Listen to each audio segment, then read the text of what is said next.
Nick mentioned, he wanted to see what they set up at the end, and Danny, you weren't looking forward to it, and I've got some thoughts on this because it feeds into my nepo baby feelings about Jack. So my biggest problem with this season as a whole, and this ending especially.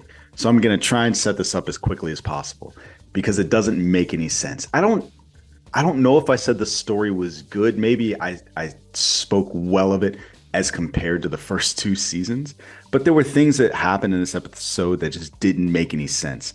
Like the Borg Queen letting them on board this ship and then freaking out that they were able to stop her. It came off very Bond villain-esque, where she's like, I need you to see me have my final victory. And the only reason that happened was because this was Picard's son. So she needed him to come on board the Borg, the transwarp cube, and she was like, hey, this is our son, this is our child. And so that didn't make any sense. She was kind of impotent to stop them once they decided that the power of love could stop them. So Jack, who's been mostly standoffish with Picard throughout the course of the season, hears his father's love for him, and decides that he is going to throw off the robes of becoming. They didn't even give him a name, did they? They didn't even give him a cool Borg name. Vox. Was Vox? Was that his Borg name? Yeah, she says it at the end of the second episode, and that's the name of the second to last episode. It's the name of the second to last episode. Okay. Or Vor, whatever the name of the episode is. Vox. Voice. I think it's Vox. Voice. Yeah, Vox it means voice in Latin. So that was my problem with, a lot of that setup for that. But what we get at the very end is a time jump a year ahead into the future because we're able to save everyone. We're able to kind of wrap everything up in a happy ending. Jack, who, it's funny, they said he's like 20 something. If he's 20, I'm 15, right? Because he was like the oldest fucking 20 something year old I've ever seen. Oh, yeah. But He's He's like an 8. He's like watching the movie The Breakfast Club or something all over again. Yeah. No, isn't it more like 30? Because he's after. No, they said he was like 20 something years old, and Oh, I can look really? it up, but they mentioned his age, and I was just like, no, not in a million fucking years. So they time crow's jump feet, 40 gray years. hair, basically Danny playing him, right? So he's in Starfleet now. He's an ensign in Starfleet, and they rechristened the Titan the Enterprise G, which is again very confusing to me because the F is still right there. It didn't get destroyed. Nothing happened to it. And I feel like they only did that because Picard's son should serve on the Enterprise, which, whatever. And I don't think that makes sense for Seven of Nine. That's not her story, right? She's the captain of the ship. It doesn't make sense that she would captain the Enterprise. I actually would have enjoyed it if she captained either a Voyager type ship or a Titan even. But my question about all of that to say, the setup at the end is Jack, Rafi, Seven, and at least one of Geordi's daughters on this ship. And so, Danny, you said you weren't excited to see what they set up. And is that what you were talking about? Tell me why. Yeah, well, I'm not excited to see that, but I think again because we've been so burned with a lot of the writing in definitely the first two seasons and then this third one. So it's not that I wouldn't be happy to see that particular crew in some form, in some shape or form. It's just that I think that was a perfect ending to this season and keep everything ambiguous and have a Captain Seven, she's on an Enterprise, all those nice little, well, they're not nice little bows. I'm just happy to leave that to my imagination and let people's imagination work on how that's going to work. Maybe the other Enterprise was rechristened a different name. Maybe that was rechristened a different name to make this make more sense. I was happy to have all those not neat bows, but certainly bows put on it, and to leave it done, to be done with it, especially because we have got Discovery and we have got Strange New Worlds. I'd rather just see those characters now. I think it would undo the good work that they finally did with season 3 of Picard if we now had all those characters from Picard now going on their own adventures. That's my only concern, simply because that we haven't had the best writing. That's all. That would be my only concern. Because I like those characters. And so here's Raffi. I like the characters. So here's the only thing I would say about that. So you said, we've got the characters of Discovery going forward. Not anymore, right? This is the last season of Discovery coming up. This is also the last season of Picard that we've just seen. So they're about to lose 2 Star Trek shows. And it seems like previously, and this sucks because this would be a good segue into Section 31, that was going to be a series. Instead, we're getting a movie event. And so where before we would have had... well, they did announce Starfleet Academy also. Sorry. Where before we would have had another series to fill one of those gaps, we've lost one. So this naturally would have been a good show to fill that void, but okay, yeah, that makes. I must admit, in my ignorance, I did not know that Discovery was the last one. I thought that was going to be a running forwards. Okay, well then the opportunity's there. If it does happen, I just hope they take a little bit more care with the writing. That's all. That would be it, because I do like those characters. Here was my thought on that. I kind of thought that the fact that they did not use Seven's catchphrase for what they were going to say when they started the ship was almost like, we've set this thing up, and here, whoever is going to take it over, we're not going to burden you with this thing. We're going to give it to you to figure out whatever that's going to be, which I kind of like. Like that was my headcanon. Maybe think of Captain America instantly, who never said Avengers Assemble until the very end. Last film. Yeah, the very end of the last film where he's like Avengers, and they cut him off. It felt like that. Cool. Well, it's interesting. Terry Matalas, or his name is spelt something similar to that, who is the showrunner on this.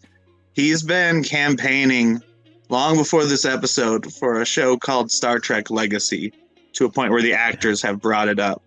And that's one of the last lines Seven says is something about their legacy. So I wonder if that was already planned, or Paramount's at least like biting a little bit already before they air the episode. Because then they also have a post-credit scene, which sets up, again, kind of basically undoes Picard season 2, but sets up the return of Q again.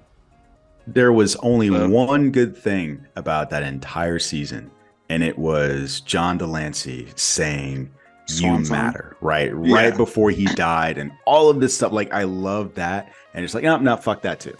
Which, fine, I guess. But man, I have one more question before we move on, and I would love if somebody could answer this for me. Have a good show, everybody. Bye. Yeah, Jammer. Thanks for all your contributions. Last question about this. Where the fuck did the other Borg go? So we had Dr. Girardi set up at last season as the Borg Queen. She was going to take the other Borg. She's like, hey, we're going to do this stuff. And in this season, they say, yeah, we haven't seen Borg in 10 years. What? Yeah. I don't know why the 10 years line. That doesn't make any sense unless they were, but the Terry, I'm just going to call him that now because I don't know how to pronounce his last name, the showrunner, defends himself all the time on Twitter. He's actually really fun to follow, even if his logic isn't always sound. But he said, first of all, it's entirely different Borg, Shaw references. He's like, I don't know about that bullshit with these other Borg. And then he's like, they're still off exactly where they were left off, defending that corner of the galaxy from whatever entity tried to come through at the end of season 2. That was Wouldn't you call them? What? Wouldn't you call them? Oh, yeah. As soon as you knew that it was a Borg, when you said that. Wouldn't you Captain Marvel, hit the button, hit the thing? I feel like it was too late by the time I knew it was Borg.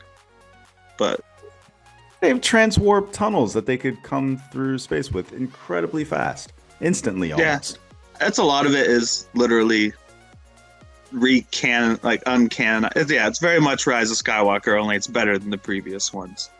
Where it's like, let's pretend a lot of this never happened, including Q retiring. Hence my question on the Discord channel about canon, and why is it so difficult for these shows to not maintain canon, and why do they change it and ignore it and all that kind of stuff? And that was a genuine question. So if you are listening, did you see my answer? Discord channel, I did. Yeah, I don't know if you were referring to that particular show, or because I was thinking more in general canon as a whole from beginning to end, not just one episode, not one show. And you had some dig about my age or something, you arsehole. What? I think most between Star Trek and Star Wars, and probably Doctor Who, I would say that those are the shows that are still going on right now that have the most canon. And so I think that that's the reason why. That it's just decades and decades of stuff where for them to try to stick to it is just too arduous. Which is crazy because my roommate was watching part of one with me and we watched Strange New Worlds. And he's like, why is this happening? I'm like, well, this guy used to be a robot, but he's not really a robot anymore. I'm just explaining all sorts of stuff. And he's like, God, this is so confusing and weird. And I was like, yeah, that's because they're trying to keep, it felt like they tried to keep all the canon except for season 1 and 2 more than anything. He used to be a robot on Strange New Worlds. No, we watched Strange New Worlds together, and then we were watching Picard. Oh, and then you were watching Data Picard, was there, and I'm like, well, he used to be a full robot, but like now he, and then. So I guess my question should have been a bit. I understand when we change characters and stuff. I kind of don't mind that when we want to take a character in a new direction, and to do that and to give the actor something to get their teeth into and to make it interesting, we might need to ignore some of the things they did in the past. But I don't think it's necessary or difficult to stick to canon when it comes to how things work and how things run on a galaxy-wide thing. Not characters that live in that galaxy, but the rules of that universe. For example, Star Wars one was the tracking things in hyperspace and stuff. There was answers around that. Or ramming spaceships into other things and things. There was a reason why that couldn't be done, and now there's a reason why it can be done. So it's those kind of canon things that I don't think have to get lost in the annals of time, Jonesy. I think if someone says lightsabers are made by this, then that is easy to stick to and not change. But characters, I get. I understand that, especially when it comes to... What was the thing as it related to Star Trek? Well, that's what as we were talking about. I wasn't expecting to talk about that particular thing tonight, and I was trying to think of. I think the example from Discord was I think you guys were talking about Klingons and how they appear. Yes. Oh. Yeah. I actually like that one. Well, that was something that triggered it. Sorry, Jones. That was what triggered the question for sure. I like the Klingon one specifically because we've gotten 3 different looks for Klingons, and so even the appearance between the original series and how people want them to look now, like the accepted appearance of them changed. And there's this fantastic line in Deep Space Nine when they go to the space station. It's the triple episode that they redo. See if you remember this one, where the Deep Space Nine crew goes back and does that. And I don't know if you remember, they were like, oh, the Klingons are here. And Chief O'Brien looks at Worf and they're like, what? Where are the Klingons? And they're like, they're over there. And it's just like white dudes with the like Ming the Merciless, like with it. And so he's like, those are Klingons? What happened? He goes, we don't talk about it.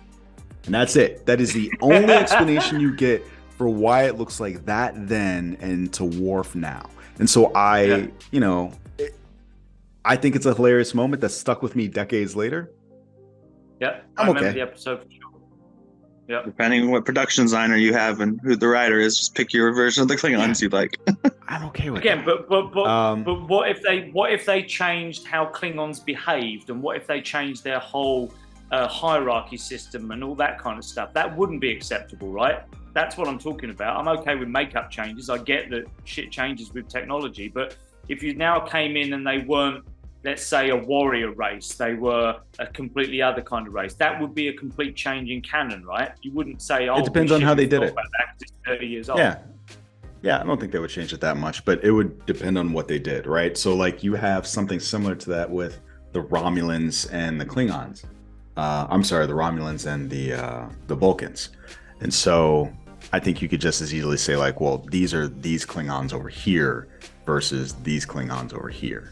These peace-loving Klingons versus the warrior. Two different tribes, like Neanderthals and Homo sapiens. We're still humans, but we went off on a different path. Is that what you mean? that. Something like that. Yeah, and I'm okay with that if that was actually explained rather than just throwing it at us. And I guess all it comes down to, we haven't seen that episode of Strange New Worlds yet. Maybe they do mention something as a throwaway comedy line, just like Worf does in that episode of Deep Space Nine, which I also remember. I 100% expect it. Yeah, especially with how good Strange New Worlds writers have been with making it. I'm not going to say comedy, but certainly having a light-hearted approach to stuff like that. Yeah, I look forward to it. But the canon discussion is one that we'll probably have for a long time, and we're already quite a way into this one. Okay. Moving on to section 31.